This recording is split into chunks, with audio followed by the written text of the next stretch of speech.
So now, what it was pertaining to with regard to this ayat, I was just explaining what the orphan was, because a lot of misconceptions about the orphan. Right. And some people think it's the mother and the father being deceased when it's not. When it's just the father. So it's not the mother. Before a certain age, it's not the mother. It's just the father. The ulama explained that it's not the mother. It's not both parents. It's just the father. Okay. Okay. So the ayat means كلا بل لا تكرمون اليتيم ولا تحاضون على طعام المسكين. Nay, but you treat not the orphans with kindness or generosity, and urge not one another on the feeding al miskin, the poor. Meaning, this means the Shaykh Ibn Kathir, rahimahullah, he said, the poor man who has nothing to sustain him, right, and suffice his needs, right? He said the poor man is where the orphan, a miskin is. You got two, sometimes you have some interchangeable or changeable synonyms, some words that mean the same thing when they not mentioned in the same context. For instance, you got fakir, the plural for that is fuqara. Miskin, the plural for that is masakin. If you look at Surah Tawbah, Surah number 9, ayah 60, Abdul Rahman Sa'di, rahimahullah, Uthaymin teacher, explain that ayah.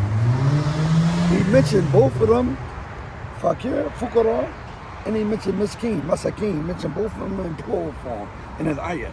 But he put fuqara before masakin, talking about the poor, in the same context.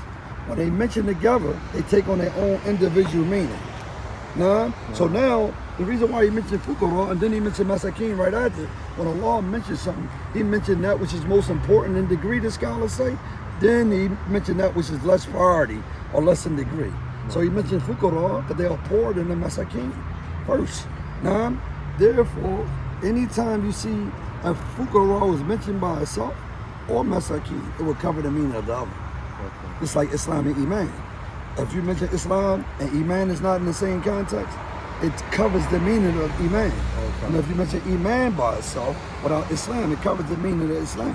Okay. But when you mention them in the same context, they take on their own individual meaning. Okay. Same thing with Rahman and Maghfirah.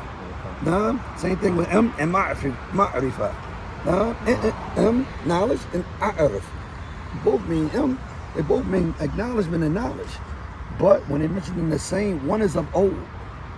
For instance, if you go into A'rif, which is Ma'rifah, and you go into Alam, which is knowledge, Allah is not A'rif. Why? It's not the name of Allah, He's not A'rif. A'rif is knowledge.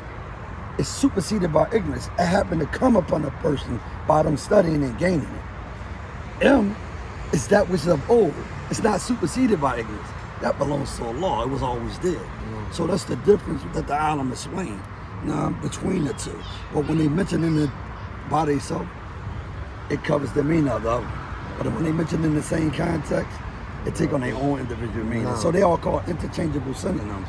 So what do you mean by this miskin? I was just giving you a little point right here, trying to point something out. That when you see miskin, sometimes you'll see fakir. And they cut, it takes on another meaning. But what he's saying right here, y'all mistreated and treated kindly, and he's explaining the word miskin, talking about the poor. Meaning, the poor man who has nothing to sustain him, it suffices his needs. The fakir, the scholar said, Abdul Rahman As-Sa'di, rahimahullah, he said, the fakir can't cover none of their needs. The miskin can cover a portion of their needs. That's the difference why Allah put fakir first, and he prioritized it. And then he put miskin. And that's why he did that. Abdul Rahman As-Sa'di explained it. So he prioritized when he mentioned, and we'll get into that another time about how Allah prioritizes and mention that which is more important first, then he mentioned that which is less in degree. And work his way down like that. So we're going to go on. It says, then Allah subhanahu wa ta'ala says, وَيْلٌ لِلْمُصَلِّينَ الَّذِينَ هُمْ عَنْ صَلَاتِهِمْ سَاهُونَ. When you hear wail is a particular word that's used several times in the Quran. But when it's mentioned like wailul kulli humazatul lumaza, woe to the slander and backbite. Wailul musafifin, woe to those who deal in fraud. Then you got wailul musallin, all of those performers of salah. Right. What do you mean by woe? Woe is a spot, right? A makan finnar in the hellfire, and it's harrun shadid. It's extremely hot. It eats up other parts of the hellfire, the scholars say. It deteriorates it. That the hellfire itself seek the protection of Allah 7 times each day from that part of the hellfire. What was it for? For the slander and backbiter. For those who give less in portion and want more in portion back. Those who deal in fraud. They give you less, but they want more. No? And those who practice part of the book and leave the rest like the Yahud did. No? The walls upon them. And those who offer their salat, who are musallin, those who are sahun, they offer their salat, the munafiqeen, those hypocrites, they offer, they're hasty to the salat, they pray in public, but fi sirr, in secret, they leave it off. They really hate it.